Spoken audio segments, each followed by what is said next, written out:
हे आंदोलन यशस्वी का झालं? गेल्या 12 वर्षामध्ये इतकी आंदोलनं झाली, पण ती यशस्वी झाली नाहीत. पण हेच का झालं? यामागचं हे कारण हे होतं, की यामागे उतरलेली जी लोकं होती, ती होती तरुण पिढी. जनरेशन झेड म्हणजे 2000 नंतर जन्माला आलेली ही तरुण पिढी. त्यांना भीती दाखवण्यासारखं या सरकारकडे काही नव्हतं. देशाचा सरन्यायाधीश सरळ-सरळ झुरळ म्हणतो या सर्वसामान्य जनतेला, तरुणांना. ते कुठेतरी खटकलं आणि त्याच्यातून ही प्रचिती आपल्याला याच्यातून दिसते. पुढचं हिंदू मुस्लिम अँगल सतत लावायचा, भडकवायचं, हिंदू खतरे में, जय श्रीराम, बटेंगे कटेंगे सारखे अँगल या आंदोलनात चाललेले नाहीयेत. लोकांनी ते बाहेर फेकलं, ते बाजूला ठेवलं. त्याचा इथं काही उपयोग नाही.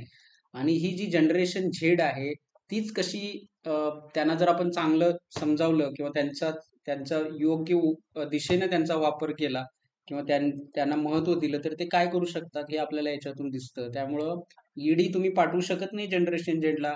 आज धर्मेंद्र गेले, उद्या देवेंद्र, परवा नरेंद्र किंवा नितीन यासारखी लोक ही जाणारच आहेत आणि हा राग इथं व्यक्त होणारच आहे.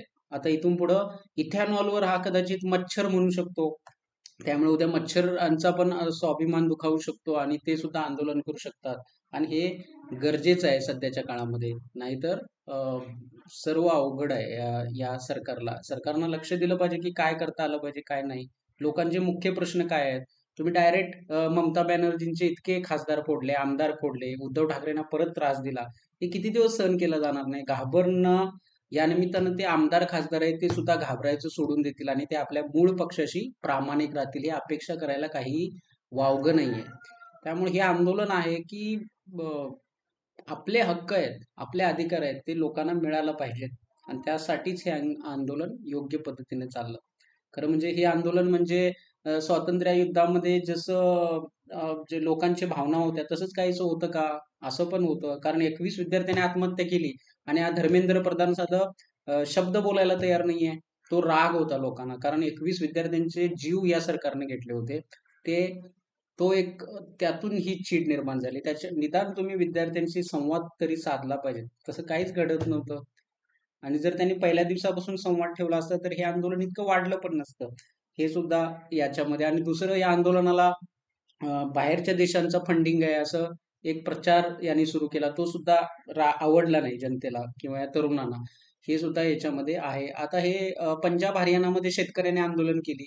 ते का यशस्वी झालं? त्याची कारणं अशी आहेत की त्या आंदोलनामध्ये शेतकऱ्यांच्या संपूर्ण भारतातील शेतकरी सामील झाले नव्हते. हे कारण आहे. त्यामुळे असे अनेक पॉइंट्स असतात की जे तुम्हाला समजून घेणं गरजेचं आहे आणि त्या दृष्टिकोनातून पुढं वाटचाल आपण ठेवलं पाहिजे. आता ही भाजपची 2 हँडल्स आहेत महाराष्ट्रातली. यांना काही कामधंदे नसल्यासारखे हे बोलत असतात बघा. पंजाबमध्ये पेपर लीक झाला. खरं म्हणजे मग आता पंजाबमध्ये आता आपच्या सरकार आहे तर तुम्ही काय करणार असं त्या म्हणतायत. या खासदार आहेत. खासदारांचं वक्तव्य हे चुकीचं आहे. कारण तिथं जरी लीक झाला असेल पेपर तरी तिथं ऍक्शन घेतलेली आहे.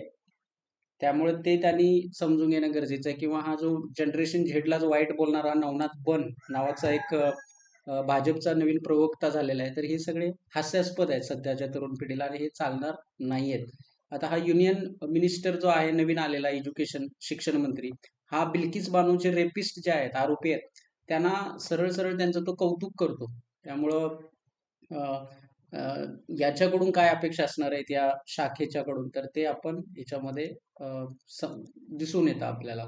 त्यामुळं कदाचित महागाईला आता महागाईवर बोलणाऱ्यांना ते उंदीर म्हणतील, चुहे म्हणतील.